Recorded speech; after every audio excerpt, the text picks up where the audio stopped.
Yeah, exactly. You can start with that. I know you guys on Swissborg offer some decent single-digit returns, sometimes higher returns to some of your premium people, and yeah, then they can migrate into something like UST. So let's talk about how someone can get into UST, because this is very interesting. I know all my Academy students are watching because this is kind of next level DeFi. I know it's just a normal day at Alex's house, but this is, and you're going to walk us through how I guess you can get into UST and these really high returns. Absolutely, and in the cheapest way. Okay, we like that.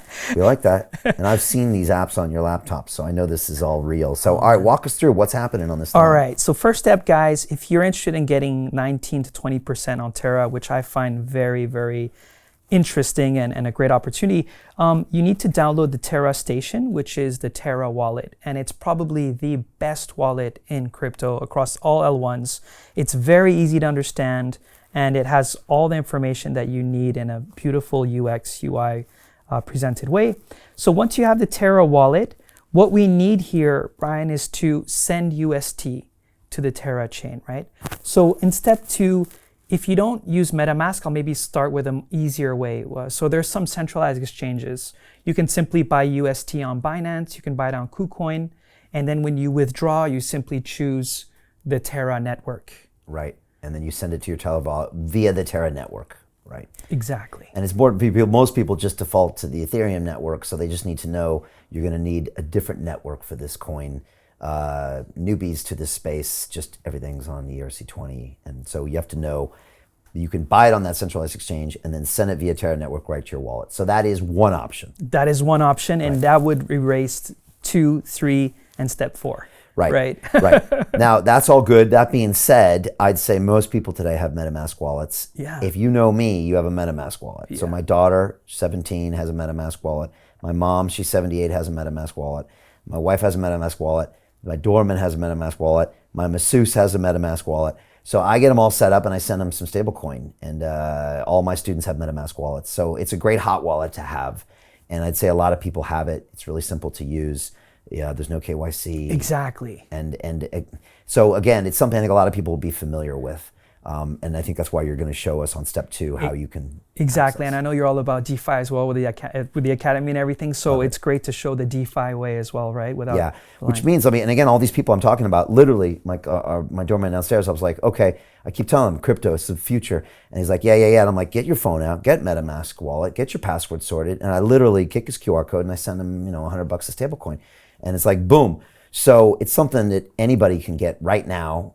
They can set up on MetaMask, and then they can now follow these processes. So I'm really glad you showed that plugin. Absolutely. So as soon as they install MetaMask, you add the BSC network, so Binance Smart Chain, and then you can simply go connect to PancakeSwap, which is their main decentralized exchange. Now, let me just stop you. Why are we using Binance Smart Chain?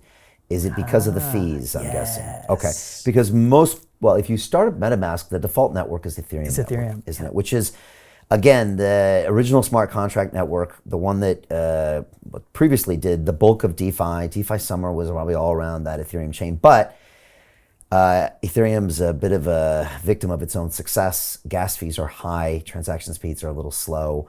And so when you start moving around stablecoin and you need yields in percentage forms in the year, then you want to use a cheaper network. Absolutely. That's why you're doing this. And especially because there are 2 fees here, right? There's actually buying UST, and then there's using the bridge to send it to Terra. Right. So definitely we don't want to use Ethereum here. Right, because it'll add up, because the gas fees are high, and it'll take a big chunk out of your yields, and it'll make this conversation less interesting. Less interesting. Okay, good. So the good news is on MetaMask supports lots of different layer 1 chains. And Binance is one we're going to use here. It's good, it's liquid. And so I'll go ahead and let you finish. So you want to choose the Binance chain, and then you want to go to PancakeSwap, which is it's the Binance chain, a great way to swap on the Binance Exactly. chain. Tons of liquidity. It has the most TVL.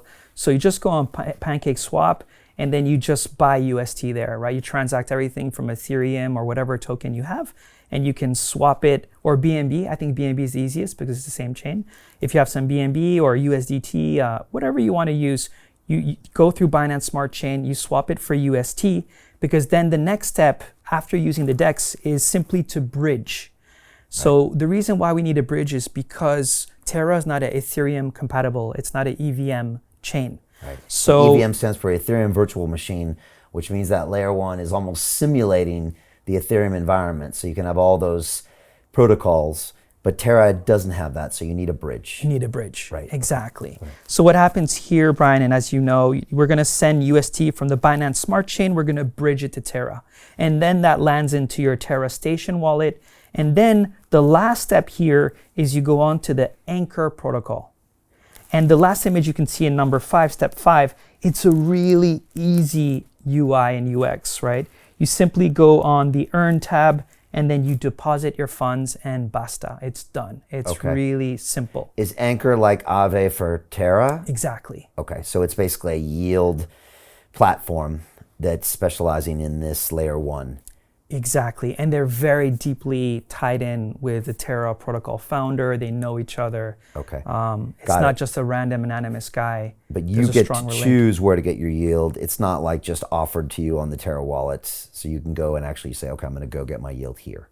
Exactly. Yeah. The Anchor protocol is the default. They've been doing so well. Okay. Now, I would say to anybody who finds this looks confusing, it's actually not too confusing. No. Although it's not confusing for you. A lot of people are like, whoa, but I mean, any of my DeFi graduates will have a MetaMask wallet that will have swapped coins via Aave for yield. They would have also not only paid the gas, they would have complained to me about the gas fees. So it's the single biggest complaint I get in DeFi Academy is gas fees over and over again. And you know what I tell them, Alex? I say help is on the way with layer one solutions. You got the smartest people in the world creating the best new protocols and new wallets and new swapping mechanisms and new bridges to where in the future we won't be complaining about gas. But I think you're going to have to get off Ethereum to solve that problem. And that's what we're doing here. So this is great. Again, you can add that Binance network on MetaMask, really simple. You can add also AVAX and all sorts of other chains. Again, you can go to PancakeSwap and take any assets you have on your MetaMask wallet and swap them into UST. Then you get the UST and the Terra bridge over there. And then once it's there, you can go earn your yield.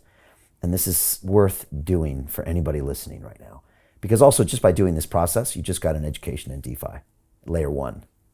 Absolutely. This is like your grad degree. Absolutely. DeFi, right? Yes. And then you're looking at this big fat yield. I mean, 19.5%. It's crazy. I mean, I'm getting on my computer after this. You know, there's something that wakes you up in the morning. That's a serious yield.